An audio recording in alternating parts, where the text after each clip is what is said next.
경제 상황에서 제일 나쁠 수 있는 끝판왕이다 이렇게 보시면 되고요. 이번 시간에는 제가 좀 목소리가 안 좋아도 좀 들어주세요. 좀 아무래도 시간상 오늘 말 안 하면은 또 기회가 없을 것 같아서 미리 말을 좀 해두는데요. 내년 경제가 스태그플레이션으로 가지 않을까 지금 싶어서 이렇게 지금 찍고 있고요. 분석을 좀 해봤어요. 이번에 KDI 9월 동향도 좀 보고 했더니 말로는 표현을 못하는데 이제 스태그플레이션을 약간 암시를 하는 것 같아요. 19년도 말부터는 소비 물가도 상승할 것이다. 이게 인플레이션이 좋아지는 인플레이션이라는 게 아니라 안 좋은 쪽의 인플레이션도 있어요. 그래서 이제 그거를 말하는 것 같고 스태그플레이션이 우선 뭔지부터 알아보도록 할게요. 이제 경제 불황 속에서 물가 상승이 동시에 발생하고 있는 상태. 스태그네이션이라는 단어가 있는데 경제 침체를 말해요. 그리고 이게 인플레이션이라는 단어가 있는데 이게 물가 상승을 말합니다. 이거 합성어예요. 그러니까 경제도 침체인데 물가도 상승한다. 이거에 대한 합성어고요. 실업률이 늘어나면 물가가 떨어지고 실업률이 줄어들면 물가가 상승한다. 이제 그거에 대한 또 말이에요. 그래서 실업률도 늘어나고 물가도 상승하는 이런 노답 상태가 이제 스태그플레이션이라는 말을 하고요. 그러니까 스태그플레이션은 오면 안 되는 거죠. 그러니까 경제 상황에서 제일 나쁠 수 있는 끝판왕이다 이렇게 보시면 되고요. 스태그플레이션 역사를 한번 보도록 할게요. 뭐 사례를 들어보는 게 제일 좋을 것 같으니까. 세계 2차 대전 이후에 불황기에는 물가가 하락했었고 호황기에는 물가가 상승을 합니다. 이게 일반적인 형식이었었는데 최근은 좀 바뀌었어요. 국가들이 정책을 좀 바꾸고 통화량을 막 늘리면서 호황기든 불황기든 간에 물가가 상승하고 있어요. 예, 그거고요. 아무래도 조금 이제 전 세계적으로 공장도 늘어나고 하면서 전 세계적인 추세가 인플레이션으로 갈 수밖에 없었던 거예요. 그러니까 한마디로 만성적인 물가 상승 구조다. 그냥 물가는 계속 상승하는 게 맞다. 이렇게 보시면 되고요. 그래서 제가 그때 이제 통화급수라던가 그걸 얘기하면서 통화량 많이 풀어놔야 된다. 그 얘기를 했던 거였고요. 이게 또 문제가 뭐냐면 소수의 대기업이 이제 주요 산업들을 지배하기 시작했어요. 제품 가격은 고정이 되어 있고, 그러니까 한마디로 뭐냐면 몇몇 대기업들이 글로벌 대기업들이 이제 거의 모든 걸 생산하는 그렇기 때문에 대부분의 물가가 몇몇 소수의 기업에 의해서 통제가 되고 있는 상황이다. 그리고 제품 가격이 고정되어 있다는 얘기가 뭐냐면은 뭐 유가가 올라서 기름을 뭐 가격을 올린 거야, 물가를 올린 거야, 뭐 밀가루 가격이 올라서 물가를 올린 거야라고 한 다음에 한 번 오른 물가는 떨어뜨리질 않아요. 자, 기름값 떨어졌으니까 다시 이제 과자값 내려야지. 기름값 떨어졌으니까 빵값 내려야지 하지만은 뭐 그건 그때고 한번 올린 값은 내릴 수는 없지라고 하면서 가격을 계속 올리게 되는 게 만성적인 물가 상승 구조고요. 1970년대 석유 파동으로 이제 경제가 한번 침체된 적이 있었는데 이건 일시적인 침체였었어요. 그런데 물가 같은 경우는 계속 상승했었던 1998년에 대한민국이 이제 물가 상승률이 10% 이상 상승하는 인플레이션이 벌어졌었고요. 이때는 실업률이 최대였었죠. 이때 인플레이션이랑 이때 스태그플레이션이랑 1970년대 석유 파동 스태그플레이션은 다릅니다. 일시적인 거냐 만성적인 거냐인데 석유 파동 때는 그냥 한번 잠깐 아프면 됐어요. 그러면 알아서 해결이 거의 되는 상황이었었던 건데 IMF 때는 뭐냐면 온 국민이 한번 아파해서 모두가 고통스러운 다음에서야 경제를 살릴 수가 있는 방법이었었어요. 이제 가장 안 좋은 처방을 했었죠. 예, 그거였었고 2019년 3월에 터키가 그랬습니다. 시장 개입을 잘못해가지고 스태그플레이션이 벌어져 버렸어요. 그냥 뿌려주면 되는데 괜히 불쏘시개 잘못 건드렸다가 스태그로 들어가 버린 일이 있었고요. 스태그플레이션의 원인 같은 경우는 여러 가지가 있는데 두산백과로만 말을 해드릴게요. 그냥 아예 딱 사전적인 의미로 말을 하자면은 경제 침체기에 실업수당 등의 소비적인 재정 지출을 확대했다더라. 또는 두 번째, 경제 침체기에 노동조합의 압력 같은 경우로 임금을 상승했다더라. 경제 침체기면 임금을 깎아야죠. 그런데 아니야 올려라고 해서 이제 올렸을 때 한마디로 모순적인 상황을 벌였을 때 스태그플레이션이 벌어진다 이렇게 보시면 되고요. 세 번째, 기업의 관리비가 상승해서 임금 상승이 가격 상승으로 전가가 됐다더라. 기업이 이제 이러저러한 비용들 많이 나가니까는 야 그냥 너희도 그냥 이제 임금 상승 비용도 해서 그냥 아예 그냥 물가를 그냥 올려버리는 거예요. 기업은 할 수 있는 거예요. 왜? 내가 이미 벌써 그쪽에 대해서 독점적인 위치를 많이 가지고 있으니까 그렇게 된다는 거고요. 지금 현재 상황 같은 경우는 사람들이 그런 말을 많이 해요. 이거 디플레다. 디플레로 진입하고 있다라고 하는데, 저는 그냥 저의 의견을 말을 해볼게요. 저는 아닐 수도 있다. 부동산 가격이 이제 하락한 이유도 있고, 유가 하락에 대한 영향들도 있어서 이거에 의한 착시 현상일 수도 있다. 경기가 침체되고 물가가 떨어져 보이는 현상이다. 이게 뭐냐면, 경기가 침체된 거는 맞아요. 맞는데, 물가가 떨어진 거는 착시 현상으로 헷갈릴 수도 있는 거다. 물가는 오를 수도 있다. KDI에서도 그 말을 했죠. 연말부터 물가 오를 거다라고 말을 했는데 해석하기 나름이에요. 아, 물가가 오르니까 인플레이션이 벌어지면서 경제가 좋아지는 거구나 라고 말하는 걸 수도 있는데 전혀 그게 아닐 수도 있다. 최악으로 갈 수도 있다. 그 말인 거고요. 디플레가 되려면요, 지속적으로 부동산 가격이 하락해야 되고 유가도 하락해야 되고요, 임금도 하락해야 되고요, 물가도 하락해야 되고요, 실업률은 증가해줘야 되고요, 공장들은 도산해야 됩니다. 이게 디플레예요. 그러니까 뭐 디플레도 진짜 안 좋다, 벌어지면 안 된다는 말을 하는 이유가 그런 이유고요. 그럼에도 불구하고 제가 스태그플레이션을 우려하는 이유 6가지를 말해보도록 할게요. 문제 1은 뭐냐면 부동산 가격 상승. 그 이유는 금리 인하 때문에 그렇습니다. 금리 인하를 6월달에 미국이 했고요, 7월달에 한국이 했고요, 9월달에 미국이 했고요, 10월달에 한국이 할지도 몰라요. 그러니까 한국도 한 번은 더 할 것 같아요. 이 금리 인하를 2번 연속 하는데 금리 인하를 하는 타이밍이 뭐 어쩔 수 없는 타이밍이긴 한데 제가 봤을 때는 그 좋은 타이밍은 아니다라고 보는 거고, 2번 연속했을 때 문제가 뭐냐면 금리 인하를 하면 효과가 즉시 나타나는 게 아닙니다. 한 내년쯤 나타나요. 그럼 내년쯤 되면은 시중에 돈이 풀려가지고 물가가 확 상승하는 일이 벌어질 수가 있다 이건데요. 특히 금리 인하를 2번 연속을 하잖아요. 그럼 이거는 돈이 분명히 풀려나가게 됩니다. 문제는 통화승수에서 얘기했듯이 이렇게 돈을 풀면 경제가 상승을 해줘야 되는데 경기가 살아나지가 않는 거예요. 소수의 대기업이 지금 주요 산업을 지배하고 있는 상황이고, 이커머스라 그래서 여러분 쿠팡이라던가 11번가 이런 거 많이 쓰시잖아요. 그렇기 때문에 소비자 물가를 영향 끼치는 기관이 아주 소수에 의해서 독점되고 있는 상황이다. 그리고 또 외국인 근로자들이 많아졌기 때문에 저임금 노동자가 많이 있어야 이렇게 금리 인하를 해서 돈을 풀고 통화량 증가했을 때 경기가 상승하고 통화 승수가 막 올라가면서 경기 부양 효과가 나는데, 이러한 이유들 때문에 경기 부양 효과가 별로 나타나지가 않습니다. 그리고 또 하나 더 얘기하자면 분명히 이제 부동산 또는 이제 주식 버블로 이제 이어질 거예요. 분명히 이제 돈을 그렇게 풀고 금리 인하를 했기 때문에. 그러면 특히 부동산 버블이 오게 되면은 불경기인데 부동산 가격이 상승해서 전반적인 물가를 올려버리는 스태그플레이션이 올 수도 있다. 2번째 문제는 뭐냐면 유가 상승이에요. 옛날부터 유가는 안정적이었던 적은 없었어요. 항상 들쭉날쭉했는데 뭐 여러 가지 썰은 있어요. 우선 기본적으로 정치적으로 맨날 혼란하기 때문에 그런 썰이 나올 수도 있는 거고, 글로벌 세력들이 유가 선물이라던가 어떤 주식시장의 어떤 조작을 위해서, 대규모 조작을 위해서 뭐 이렇게 유가를 계속 뭐 쑤신다. 예, 뭐 이렇게 뭐 방산업체까지 뭐 동원을 해서 그렇게 하고 있다더라. 뭐 이런 말이 있는데 그냥 이건 썰인 거고요. 어쨌든 분명히 이번에는 또 뭐였냐면은 사우디, 예멘, IS, 이란 때문에 상황이 상당히 불안정해졌습니다. 한마디로 뭐냐면 유가가 순간적으로 확 올라갈 확률이 있다.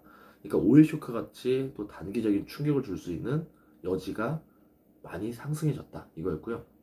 물론 장기적으로 보면은 미국 셰일가스 영향으로 유가가 100불을 넘어가는 일은 이제 많지는 않을 것 같아요. 점점 안정화가 될 건데 아직 그 전까지는 이런 리스크는 항상 있다더라 이거고요. 유가가 큰 폭으로 상승하게 되면 당연히 물가가 다 상승하게 됩니다. 이거는 뭐 오일 쇼크에서 많이 봤던 거예요. 그래서 부동산 가격이 상승하든 유가가 상승하든 물가는 상승할 수 있다. 근데 두 원인 다 좋은 쪽으로 상승하는 건 아니다 이거고요.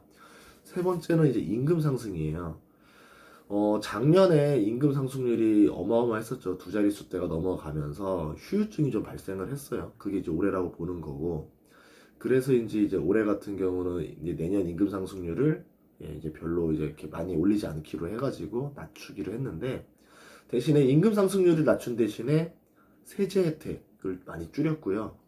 청년 수당, 뭐 실업 수당 같이 이제 각종 지원금 수당 명목의 수당들이 많이 늘어났습니다. 아주 대폭 지원이 되고 있어요. 창업수단까지 그렇게 되고 있고요. 실질적으로 이게 뭐냐면은 임금 상승 효과가 벌어지는 겁니다. 그리고 이제 아까 스태그플레이션 발생 원에서 말했던 명목 임금 상승에 해당되는 거고요. 문제는 또 뭐가 있냐면 세수가 더 빵꾸가 나게 되는 거예요. 당연히 어딘가에 퍼졌으면은 어딘가에서 메꿔야 되는 게 당연한 이치예요. 그냥 누구에게 뺏어서 누구에게 주느냐가 이제 당연한 그 세금의 원리잖아요. 그렇기 때문에 이 세금을 더 걷어야 된다. 이게 문제가 된다. 그래서 소비 심리가 더 안 좋아질 것이다 라고 보는 거고, 우선 고용 상태도 상당히 안 좋습니다. 이렇게 우리라 치면 마중물이라 말을 해서 이렇게 마중물을 냈을 때 이제 조금 취업률이 증가하면서 점점 경기가 좋아질 거다 이렇게 예상을 하고 있는데, 그렇게 되고 있지 않고 고용 상태도 이제 완전히 나쁜 상태가 좀 되어 있고요. 발표된 고용률이 이제 좀 좋다, 실적 최대라고 말하는데 고용률로만 보면 안 돼요. 이 데이터의 오류라는 게 있어서, 그래 그러면 그 고용률이 얼마나 질 좋은 일자리인지를 봐야 되는 거죠. 그냥 3개월짜리 어디 단기 일자리인 건지, 어디 뭐 그냥 하루 이틀짜리 알바까지 다 뭐 일용직까지 다 동원한 고용률인 건지는 모르는 거잖아요. 그렇죠? 그래서 가장 질 좋은 일자리의 대표격이 뭐냐면은 우리가 말하는 양질의 일자리, 대기업 일자리가 얼마나 늘었냐라 봐야 되는데, 분명 고용률은 엄청나게 상승하고 있다라고 말을 하고 있는데 대기업 신입 공채는 계속 줄고 있어요. 작년 대비 3.6%가 감소했어요. 이거는 어마어마하게 큰 겁니다. 대기업 세 곳 중에 한 곳은 하반기 신입 공채 계획이 없어요. 이게 뭘 뜻하는지 여러분이 한번 해석을 해보세요. 양질의 일자리는 없다라고 보시는 게 좋을 것 같아요. 문제 네 번째는 뭐냐면 세금 증가입니다. 각종 지원금이 증가했다 했잖아요. 그래서 2020년에 슈퍼 예산 500조가 돌파한다 했나요? 그래서 세수가 부족한 상태가 됩니다. 그렇게 되면 당연히 메꿔야 되기 때문에 국채를 발행해야 되고, 이거를 채권을 발행하게 되면은 채권 가격이 폭락을 하기 시작하고요. 그렇게 되면 다시 또 환율이 폭락이 돼요. 왜냐하면 채권 가격이 폭락하면 해외 투자자들이 채권을 팔고 떠나거든요. 그러기 때문에 뱅크런이 벌어지는데, 마침 또 금리 인하를 2번까지 했기 때문에 외국인 입장에서 언제든지 팔고 나와도 이상 없는 상태가 된다. 매년 세제 혜택이 급격히 또 줄고 있어요. 이게 또 안 보이는 악재인데, 재산세 폭탄이 벌어져가지고 서민들은 당연히 영향이 좀 적은데, 지금 조금 부자들 같은 경우는 이 재산세 한번 폭탄을 맞고 나니까 정신을 차린 거예요. 이거 이상하다. 야, 이상해. 야, 해외로 가야겠다. 이러면서 해외 투자를 많이 알아보고 있습니다. 이게 뭐냐면 국내에다 투자를 해줘야 국내 고용이 늘어나고 국내 경기가 살아나고 통화승수가 올라가고 좀 국내 경제가 살아가는데, 해외 투자를 하면 전혀 그런 효과가 나지 않습니다. 낙수 효과가 없어요. 또 각종 세금의 필요 경비를 많이 감수하고 있어요. 그러니까 세율을 올릴 수는 없으니까, 세율을 올렸다 그래서 뉴스에서 바로 난리가 나잖아요. 그러니까 필요 경비를 깎아주는 거예요. 대표적으로 기타 소득세 같이 작년에, 그래서 2019년부터 바뀌었죠. 필요경비율. 연말정산 소득공제도 많이 감소했습니다. 많이 줄이고 있어요. 그런데 신용카드도 줄이려고 했는데 이것 줄였다가 또 난리 날 것 같으니까 못 줄이는 것들은 이제 존재하는 거죠. 어쨌든 세금 깎아주던 것들을 많이 줄이고 있다. 그래서 우리가 실질적으로 내는 세금이 더 늘어날 거다. 이거는 당연히 소비 심리를 얼어붙게 만든다. 이거는 생산, 고용 증가 등의 가능성을 완전히 꺾어버릴 수밖에 없다. 그쵸? 아무래도 디플레이션으로 가든 이제 뭐 스태그플레이션으로 가든 기본 조건인 생산 증가, 고용 증가를 꺾어버리는 그런 어떤 영향을 끼칠 수가 있습니다. 문제 다섯 번째는 해외에서 한번 찾아볼게요. 독일이에요, 독일. 독일의 금융 문제가 좀 심각한 것 같아요. 우리에게 많이 알려지진 않았지만 시한폭탄 같은 상태인데, 이 극복하는 과정 안에서 독일이 지금 엄청난 경기 침체를 겪고 있는 거는 맞는 것 같습니다. 물가 오름세도 완전히 둔화가 됐고요. 이제 경기 하강 우려가 본격적으로 독일 안에서도 나오기 시작했고요. 대표적인 사례로 이 지수를 하나 보면 되는데, 독일의 제조업이 10년 만에 최악을 기록했어요. 10년 만이라는 건 뭐냐면 2009년에 글로벌 금융위기 있었죠. 서브프라임 말로 있었던 글로벌 금융위기만큼 독일 제조업이 상태가 나빠졌다. 한마디로 뭐냐면 독일도 수출할 데가 없다. 이렇게 보시면 되고요. PMI라 그래서 이 제조업사들한테 물어보는 거예요. 이제 앞으로 좋을 것 같아, 나쁠 것 같을 때라 했을 때 50이 기본이에요. 50을 넘어가면 경기가 좋아질 것 같아. 50 이하면 나빠질 것 같아 라고 하는데, 작년에 저번에 45였나였다가 지금 41.4까지 뚝 떨어졌습니다. 예. 이렇게 낮은 적은 없었어요. 독일은 유럽의 심장이에요. 독일 유럽에 있는 물건들을 사주는, 어떻게 보면은 유럽의 경기를 활성화시키는, 본인이 희생해서 유럽의 경기를 활성화시키는 어머니 같은 나라인데, 독일 상태가 이러다 보니까 유럽 전체의 소비 심리가 얼어붙었고요. 당연히 유럽의 소비 심리가 얼어붙으면 우리나라는 수출을 해야 되는 기업인데 우리나라가 유럽으로 수출할 길이 막혀버립니다. 악영향이 빠지는 거죠. 나비 효과죠. 미국은 지금 관세 장벽 치고 있고요. 중국이랑은 뭐 계속 그랬고, 일본이랑은 지금 뭐 계속 지금 상태 안 좋죠. 결국 중국이든 일본이든 미국이든 유럽이든 수출할 곳에 호재가 안 보이고 있는 상황이다. 여섯 번째는 환율이에요. 환율인데, 환율이 상승하면요, 원자재 가격이 상승을 해요. 우리가 지금 1200원 찍은 지가 꽤 됐죠. 6개월 넘은 것 같은데, 그렇게 되면서 물가 상승이 꽤 일어났어요. 당연히 원자재 가격이 상승했고, 당연히 이거는 물가 상승으로 반영이 됩니다. 그렇기 때문에 이건 경제가 좋아진다라 말하는데 절대 그렇지 않아요.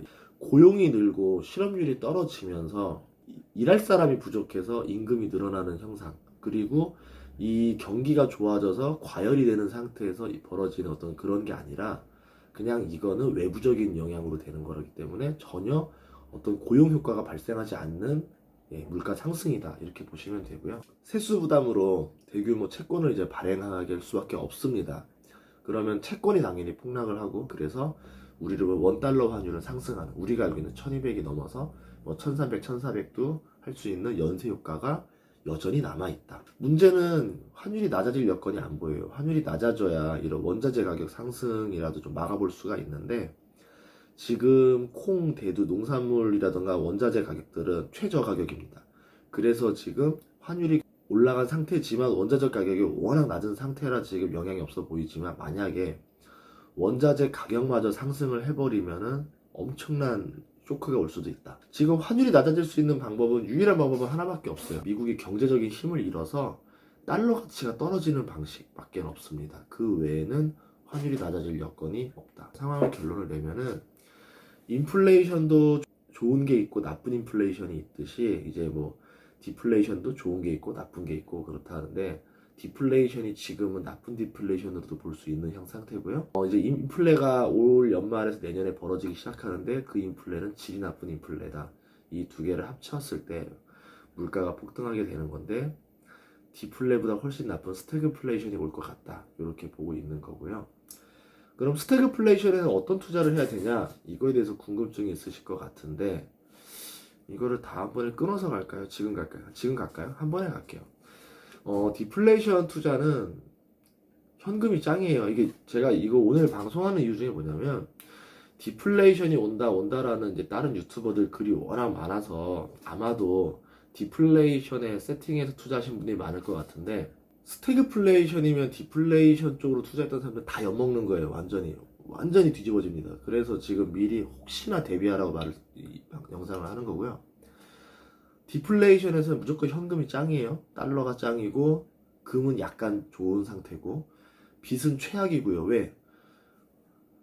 빚 자체가 자동으로 늘어나는 효과가 돼버리니까. 그러니까 빚은 최악이고, 부동산이라든가 주식도 나빠요. 좋지가 않습니다. 그렇기 때문에 당연히 부동산 팔고 주식 팔고 대출 있는 거 다 정리하고 현금이랑 달러 두둑히 쌓아두고 금 쌓아두는 방식이 디플레에 대응하는 방식이죠. 뭐 부자들이 한참 그렇게 하고 있다더라. 그러나 제가 뭐 개인적인 의견이니까, 만약에 스태그플레이션이 벌어지면 가장 나쁜 투자가 현금 달러 빚이에요. 왜?